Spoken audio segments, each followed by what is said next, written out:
গয়া সনাতনী হিন্দুদের নিকট অত্যন্ত পবিত্র একটি তীর্থস্থান। এখানে গয়াসুরের কাহিনী খুবই প্রসিদ্ধ, যা এই স্থানের মাহাত্ম্যের সঙ্গে গভীরভাবে সম্পর্কিত। জীবদ্দশায় প্রত্যেক সনাতনী একবার হলেও এই স্থানে আসেন তার পূর্বপুরুষের উদ্দেশ্যে পিণ্ড দান করার জন্য। ভগবান শ্রী রামচন্দ্র, লক্ষ্মণ, মা সীতাও রাজা দশরথের উদ্দেশ্যে পিণ্ড দান করেছিলেন এই মহাপবিত্র ধামে। শাস্ত্রে বলা হয়েছে, এই স্থানে যদি পূর্বপুরুষের উদ্দেশ্যে পিণ্ড দান করা হয় তাহলে তার আত্মা মুক্তি লাভ করে। এই স্থানে আরেক নাম মুক্তি তীর্থ। হরে কৃষ্ণ। সুপ্রিয় ভক্তবৃন্দ, আজকের এই ভিডিওতে গয়া ধামের সকল কিছু আমরা তুলে ধরতে চেষ্টা করব। আপনারা ঘরে বসেই দর্শন করবেন গয়া ধামের বিষ্ণু পাদপদ্ম মন্দির, ফল্গু নদী, অক্ষয় বট এবং সীতাকুণ্ড। এই ভিডিওটি খুবই মাহাত্ম্যপূর্ণ, আপনারা শেষ পর্যন্ত ভিডিওটি দেখতে থাকুন।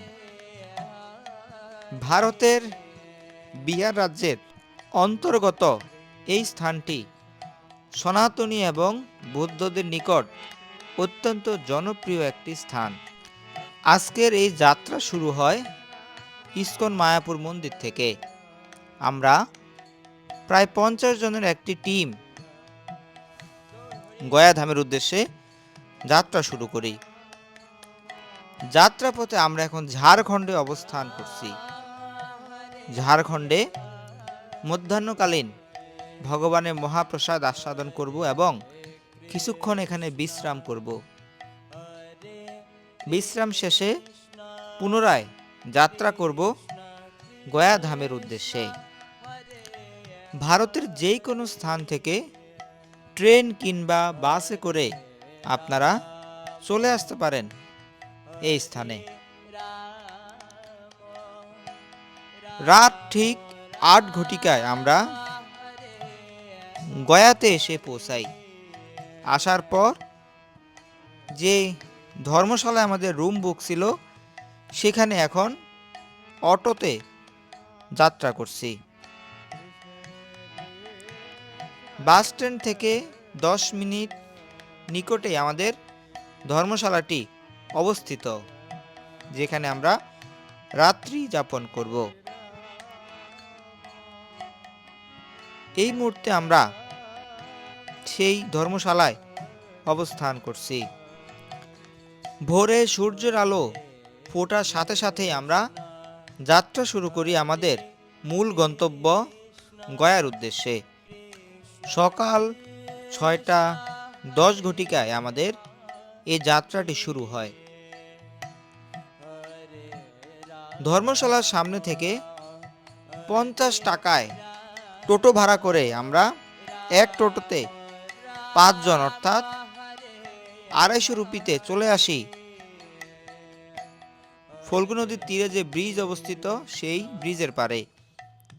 এই মুহূর্তে আমরা সেই ব্রিজের সামনে অবস্থান করছি। দেখতে পাচ্ছেন অনেক ভক্তবৃন্দ আমাদের সাথে এগিয়ে চলেছে, যেখানে পিণ্ড এবং তর্পণাদি ক্রিয়া করা হয় সেই স্থানের উদ্দেশ্যে। সারা বছরই এখানে কম বেশি ভিড় থাকে, তবে পিতৃপক্ষের শেষ দিন অর্থাৎ দুর্গাপূজার পূর্বে এই স্থানে অনেক ভিড় থাকে। প্রায় 20 লক্ষেরও অধিক সনাতনী হিন্দুর মহাসমাগম হয়। আমরা যখন গয়া ধামে যাই তখনও পিতৃপক্ষ চলছিল এবং সেই দিনটি ছিল পিতৃপক্ষের শেষ দিন। দেখতে পাচ্ছেন অনেক অনেক ভক্তবৃন্দ তাদের পূর্বপুরুষদের উদ্দেশ্যে আজ শ্রাদ্ধ তর্পণ, পিণ্ড আদি অর্পণ করার জন্য এই স্থানে সমবেত হয়েছেন। আপনারা এই স্থানের বিভিন্ন দৃশ্য দেখতে থাকুন, এর পাশাপাশি এই মহাপবিত্র স্থানের মাহাত্ম্য শ্রবণ করুন। প্রাচীনকালে গয়াসুর নামে এক অসুর ছিল, কিন্তু সে সাধারণ অসুরদের মতো দুষ্ট ছিল না। সে ছিল অত্যন্ত ধার্মিক, সত্যবাদী এবং ভগবান বিষ্ণুর পরম ভক্ত। গয়াসুর কঠোর তপস্যা করে ভগবান বিষ্ণুকে সন্তুষ্ট করে ফেলেন। এরপর ভগবান বিষ্ণু তার তপস্যায় খুশি হয়ে তাকে বর দেন। গয়াসুর তখন ভগবানের নিকট বর চাইলেন যে কেউ যদি গয়াসুরকে স্পর্শ করবে সে যেন পাপ মুক্ত হয়ে তৎক্ষণাৎ স্বর্গ লাভ করে। গয়াসুর এই বর চাওয়া মাত্রই ভগবান বিষ্ণু গয়াসুরকে এই বর প্রদান করেন। এরপর বর পাওয়ার পর যা হলো, মানুষ গয়াসুরকে স্পর্শ করা মাত্রই পাপ মুক্ত হয়ে স্বর্গে যেতে লাগলো। ফলে স্বর্গ ও নরকের ভারসাম্য নষ্ট হয়ে গেল। সকল দেবতারা অত্যন্ত চিন্তিত হয়ে পড়লেন। সকলে মিলে ভগবান বিষ্ণুর নিকট শরণাপন্ন হন। তখন ভগবান বিষ্ণু নতুন করে একটি প্রক্রিয়া করলেন, তা হচ্ছে তিনি গয়াসুরকে বললেন, তুমি কি তোমার এই শরীরটিকে একটি যজ্ঞের বেদী হিসেবে দান করতে পারবে? ধার্মিক গয়াসুর ভগবান বিষ্ণুর কথায় রাজি হয়ে গেলেন। এরপর গয়াসুর মাটিতে শুয়ে পড়লেন। ভগবান বিষ্ণু তার বুকের উপর পদচিহ্ন রেখে তাকে এই স্থানেই স্থির করে দিলেন। আর এই পদচিহ্নই বিষ্ণুপাদ টেম্পল অর্থাৎ বিষ্ণুপাদপদ্ম যে মন্দির রয়েছে গয়াধামে, এই মন্দিরে পূজিত হয় এবং ভগবান বিষ্ণুর এই চরণের নাম করে এই স্থানের নাম বিষ্ণুপদ মন্দির নামে খ্যাত হয়। এরপর গয়াসুর ভগবান বিষ্ণুকে বললেন, এই স্থান যেন আমার নামেই পরিচিত হয় এবং এখানে যারা পূর্বপুরুষদের উদ্দেশ্যে পিণ্ড দান করবে তারা যেন মুক্তি লাভ করে। পরবর্তীতে ভগবান বিষ্ণু গয়াসুরের এই প্রার্থনা স্বীকার করেন। সুপ্রিয় ভক্তবৃন্দ, এতক্ষণ আপনারা এই মহাপবিত্র গয়াধামের মাহাত্ম্য শ্রবণ করলেন। এটি হচ্ছে গয়াধামের ফল্গু নদী। ফল্গু নদীর তীরেই মূলত ভক্তরা শ্রাদ্ধ তর্পণ অনুষ্ঠান করেন এবং সেই পিণ্ড প্রথমে এই ফল্গু নদীতে অর্পণ করেন। মা সীতা অভিশাপ প্রদান করেন যে ফল্গু নদীতে কখনোই জল থাকবে না, কিন্তু বর্তমানে ভারত সরকার কৃত্রিমভাবে এই নদীতে জল সংযোজন করেছে যাতে করে নদীটি সুরক্ষিত থাকে। আপনারা ফল্গু নদী দর্শন করলেন। এখন আমরা যাচ্ছি বিষ্ণু পাদপদ্ম মন্দিরের উদ্দেশ্যে। প্রথম পিণ্ড ফল্গু নদীতে অর্পণ করা হয়। এরপর দ্বিতীয় পিণ্ড অর্পণ করা হয় ভগবান বিষ্ণুর চরণ কমলে। পরবর্তীতে শেষ পিণ্ড অর্পণ করা হয় অক্ষয় বটের মূলে। এটি হচ্ছে বিষ্ণু পাদপদ্ম মন্দির। ভেতরে ভিডিও রেকর্ড করার পারমিশন নেই, তাই ভিতরের দৃশ্য আপনাদেরকে দর্শন করাতে পারলাম না।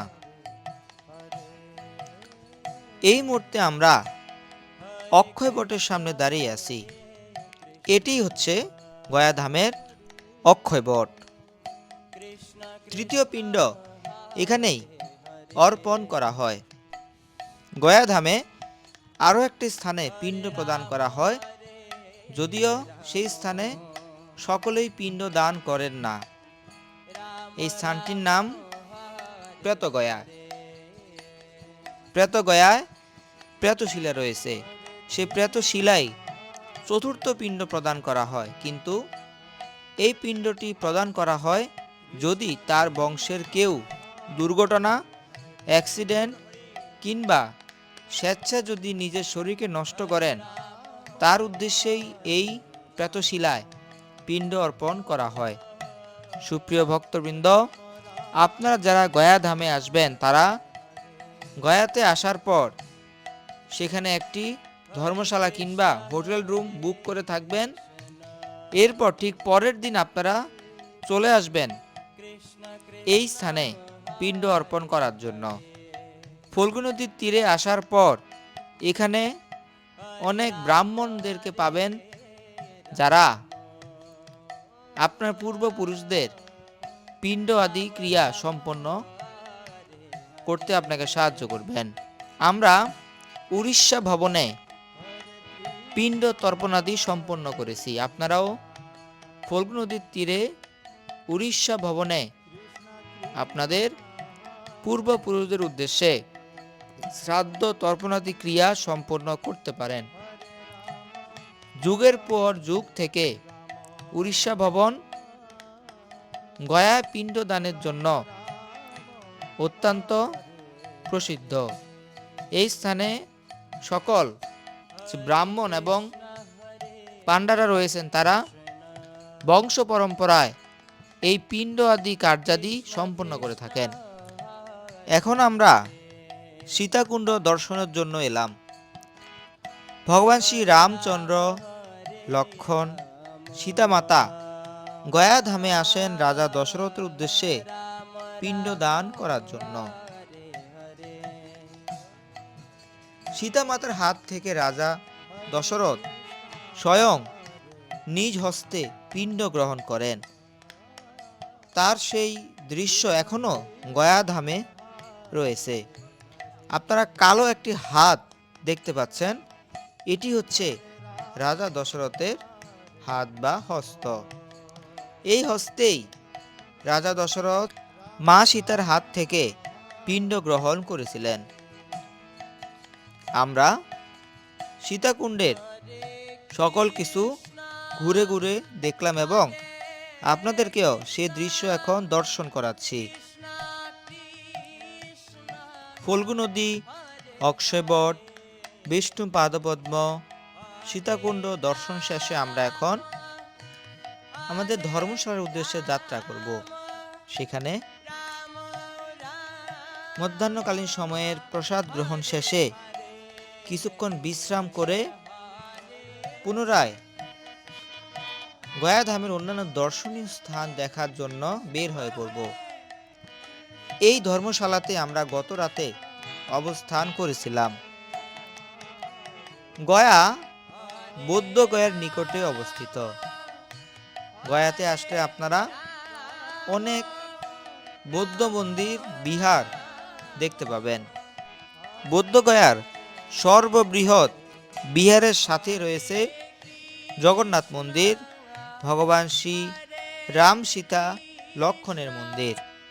আমরা এখন সেই মন্দিরে অবস্থান করছি। মন্দিরে প্রবেশ করে প্রথমে আমরা ভগবান শ্রী শ্রী রাম, সীতা এবং লক্ষ্মণের শ্রীবিগ্রহ দর্শন করলাম, প্রণাম করলাম। এরপর চলে এলাম ভগবান জগন্নাথ দেবকে দর্শন করার জন্য। প্রতি বছর গয়া ধামের রাজপথে ভগবান শ্রী জগন্নাথ দেবের এই বিগ্রহের রথযাত্রা অনুষ্ঠিত হয়। সুপ্রিয় ভক্তবৃন্দ, আশা করি আপনারা গয়া ধামের সকল কিছু প্রাণ ভরে দর্শন করেছেন।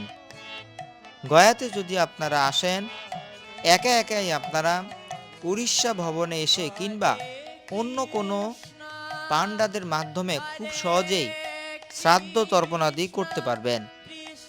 শ্রাদ্ধের জন্য যা যা প্রয়োজন হবে তারা সকল কিছুই ব্যবস্থা করে দিবেন। শুধুমাত্র আসার সময় একটি ধুতি নিয়ে আসতে চেষ্টা করবেন। কে কোন জায়গাতে ভিডিওটি দেখছেন সেটি জানাবেন এবং ভিডিওটি কেমন লেগেছে সেটিও জানাবেন। হরে কৃষ্ণ। সকলে সুস্থ থাকুন, ভালো থাকুন।